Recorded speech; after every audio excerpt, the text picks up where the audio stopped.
Hello students, कैसे हो आप सब। लिसन बेटा, today we will read the second poem and lesson number 10 Lal Ded and the poem name is Vakh. Lal Ded कवित्री का नाम है एंड वाक उनकी रचना या उनकी कविता का नाम है। ललद्यद ने जो भी रचनाएं लिखी हैं, जो भी कविता लिखी है, वो सब वाक के नाम से प्रसिद्ध है।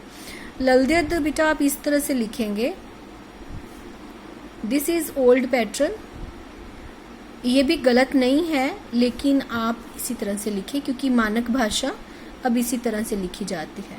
ललद्यद, ओके। तो पोएम शुरू करने से पहले मैं ललद्यद के बारे में, कवित्री के बारे में आपको कुछ बता देना चाहती हूँ। ललद्यद जो है कश्मीरी संत कवि मानी जाती हैं और ये कश्मीर की प्रथम संत कवित्री मानी जाती हैं, जिनका जन्म 1320 ईस्वी में और मृत्यु 1391 ईस्वी में हुई थी। ललद्यद को और भी कई नामों से जाना जाता है, लल्लेश्वरी, लाल योगेश्वरी और लल्लारिका। इनकी काव्य शैली को वाक कहा जाता है। जैसे हिंदी में हमारे कबीर के दोहे या मीरा के पद, तुलसीदास की चौपाइयाँ, रसखान के सवैये ये प्रसिद्ध हैं, उसी तरह से ललद्यद के वाक भी प्रसिद्ध हैं। उन्होंने अपने वाक के जरिए जो समाज में जाति और धर्म के आडंबर फैले हुए हैं, भेदभाव हैं, संकीर्णताएं हैं, उनका विरोध किया है और भक्ति के ऐसे मार्ग पर चलने का संदेश दिया है जिससे कि लोग ईश्वर से जुड़ सकें। उन्होंने धार्मिक आडंबरों का तरीका नहीं अपनाया, धार्मिक आडंबरों का वो पूरा विरोध करती थी और वो ईश्वर से बहुत प्रेम करती थी। इसलिए उन्होंने अपनी भाषा भी ऐसी रखी जिसे कि सहज भाषा कहा जा सके, जिसे हम आसानी से समझ सकें। उनके जो वाक हैं वो सिर्फ उस समय ही नहीं बल्कि आज भी कश्मीर में गाए जाते हैं। उन्होंने अपनी भाषा में पंडिताऊ भाषा का प्रयोग नहीं किया। पंडिताऊ भाषा मीन्स संस्कृत भाषा या फिर दरबार में बोली जाने वाली भाषा का प्रयोग नहीं किया। इसीलिए ये जो इनके रचनाएं हैं वो आज भी उतनी ही प्रसिद्ध हैं जितनी की उस समय थी। So let's start. रस्सी कच्चे धागे की खींच रही मैं नाव, जाने कब सुन मेरी पुकार, करें देव भव सागर पार। रस्सी कच्चे धागे की, अब क्लियर हो रहा है बिल्कुल कि कच्चे धागे की रस्सी है, लेकिन कौन सी रस्सी। कवित्री ने अपनी सांसों को रस्सी कहा है, कच्चे धागे की रस्सी, क्योंकि जैसे हमारी सांसें हैं वो हमें नहीं पता कि कब बंद हो जाएं, तो कवित्री उनको कच्चे धागे की रस्सी बोलती है। खींच रही मैं नाव, नाव रस्सी से खींची जाती है, उसी तरह से सांसों से क्या होता है, जीवन चलता है, तो नाव को यहाँ जीवन बोला गया है। रस्सी कच्चे धागे की खींच रही मैं नाव, मेरी सांसों रूपी कच्चे धागे की रस्सी से मैं अपने जीवन रूपी नाव को खींच रही हूँ। जाने कब सुन मेरी पुकार, करें देव भव सागर पार। देव ईश्वर, भव सागर जीवन रूपी सागर, संसार रूपी भव सागर। जाने ईश्वर मेरी पुकार कब सुनेंगे और इस संसार रूपी भव सागर से मुझे पार लगाएंगे। पानी टपके कच्चे सकोरे, व्यर्थ प्रयास हो रहे मोरे।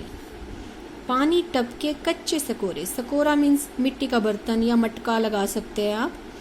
जैसे कच्ची मिट्टी का बर्तन होता है, मिट्टी का बर्तन कोई भी है, उसमें से पानी टप टप करके गिरता है। तो इसी तरह से मेरे जीवन में भी धीरे धीरे करके मेरी सांसें कम हो रही हैं। मेरा जीवन धीरे धीरे कच्चे मटके के पानी की तरह कम हो रहा है क्योंकि मेरी सांसें खर्च होती जा रही हैं। व्यर्थ प्रयास हो रहे मोरे, जैसे कच्चे मटके से पानी टप टप करता है, मेरी सांसें खत्म होती जा रही हैं और जैसे वो पानी व्यर्थ जाता है उसी तरह से मेरे प्रयास भी व्यर्थ जा रहे हैं। कौन से प्रयास? ईश्वर को पाने के प्रयास, ईश्वर को प्राप्त करने के प्रयास। क्योंकि जैसे मटके से पानी टप टप गिरता है और शरीर से पानी टपक रहा है, उसी तरह से मेरा जो बर्तन रूपी शरीर है उससे भी पानी टपक रहा है, सांसें टपक रही हैं, सांसें खत्म हो रही हैं, मेरा जीवन खत्म होता जा रहा है, आयु समाप्त होती जा रही है, लेकिन ईश्वर को प्राप्त करने के मेरे प्रयास व्यर्थ हो रहे हैं। जी में उठती रह हुक, हुक यानी इच्छा, पुकार, मेरे हृदय से, जी मतलब हृदय, हृदय में हुक उठती है, एक पीड़ा भरी आवाज उठती है, दर्द भरी आवाज उठती है। हुक मीन्स एक दर्द भरी पुकार, दर्द भरी आवाज उठती है। घर जाने की चाह है घेरे, मुझे घर जाने की चाह है। घर कौन सा? ईश्वर का घर। कवित्री ईश्वर के घर को अपना घर मानती है, क्योंकि ये संसार में तो सिर्फ वो ये जीवन व्यतीत करेगी। आत्मा कहाँ है? आत्मा तो ईश्वर से ही मिलना चाहती है, परमात्मा से ही मिलना चाहती है। कवित्री अपने असली घर जो है वो ईश्वर को मानती है, इसलिए इस संसार को वापस छोड़कर जाना चाहती है। उसकी इच्छा है कि घर जाने की चाह है, मुझे घर जाना है, मुझे अपने ईश्वर के घर जाना है। नेक्स्ट,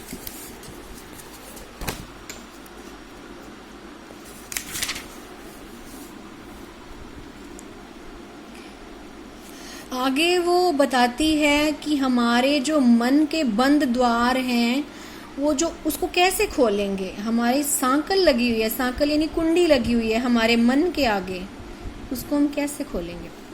खा खा कर कुछ पाएगा नहीं, हे मनुष्य, यदि तू ज्यादा खाएगा खा खा कर तो तुझे कुछ प्राप्त नहीं होगा। ज्यादा खाता रहेगा तो तुझे कुछ भी प्राप्त नहीं होगा। न खाकर बनेगा अहंकारी, और यदि तू नहीं खाएगा तो उपवास रखेगा, व्रत रखेगा, तो तुझ में अहंकार आ जाएगा, घमंड आ जाएगा। देखिए, जो उपवास रखते हैं तो आजकल तो क्या है कि हम छोटा सा भी उपवास रखते हैं तो हम पूरा दिन, आज मेरा उपवास है, आज मेरा उपवास है, मैंने कुछ नहीं खाना, मतलब ये सुना कर भी हमारे अंदर घमंड आ जाता है। तो कवित्री यही बताना चाहती है कि यदि तू उपवास रखेगा तो तुझमें अहंकार आ जाएगा कि मैंने ईश्वर को प्राप्त करने के लिए उपवास रखा है, कुछ नहीं खाया मैंने। सम खा तभी होगा संभावी। सम खा, समान यानी जितना तुझे जरूरत है, समानता की भावना को लिए हुए, जितना तेरे शरीर को जरूरत है उतना तू खा। यदि तू वास्तव में ईश्वर को प्राप्त करना चाहता है तो सम रूप से खा। शरीर को जीवित रखने के लिए, पालने के लिए जितना जरूरी है उतना खाओ, तभी होगा संभावी, तभी तेरे मन में समानता की भावना आएगी। खुलेगी सांकल बंद द्वार की। बंद द्वार, कौन सा बंद द्वार? हमारे मन का, हमारे हृदय का बंद। और तभी तेरे हृदय की बंद द्वार की सांकल कुंडी खुल जाएगी। हृदय के जो द्वार तुमने बंद कर रखे हैं, यानी तब समानता की भावना भी तेरे अंदर उत्पन्न होगी और तेरा तन और मन दोनों मुक्त हो जाएंगे, और तब तेरे अंदर एक अच्छी सी चेतना उत्पन्न होगी जिससे कि तू ईश्वर को प्राप्त कर पाएगा।